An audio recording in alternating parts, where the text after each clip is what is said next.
देखिए, सबसे पहले हमें ये देखना है कि जो हमारे जोड़ों का दर्द है, वजह और मफासिल, वो किस तरह का है।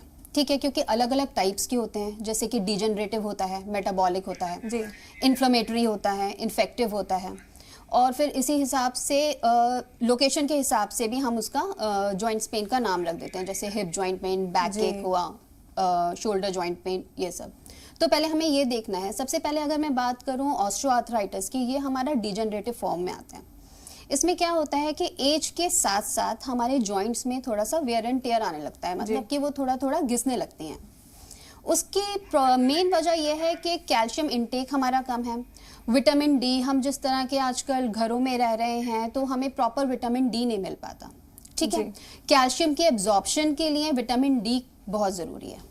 फैट्स हम बंद कर देते हैं बिल्कुल खाना, अगर हम इस तरह से देखें, लेकिन हेल्दी फैट्स बहुत ज़्यादा ज़रूरी है। उसमें से ओमेगा 3 फैटी एसिड्स बहुत ज़रूरी है। ये सब चीज़ें हमें लेना चाहिए जी। और एक्सरसाइज बंद कर देते हैं, और हमारा खाना पीना इस तरह का है कि वो हमारी बॉडी में बहुत ही ज़्यादा कैल्शियम डेफिशिएंसी होने लगती है।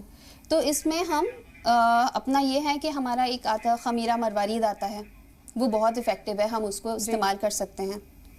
ठीक है, अगर हम दूसरी बात करें तो एक मेटाबॉलिक भी हमारा आता है जॉइंट्स पेन के लिए, जिसको हम मेनली वो हमारा मेटाबॉलिक प्रोटीन मेटाबॉलिज्म डिस्टर्ब हो जाता है, उसकी वजह से ये हो जाता है।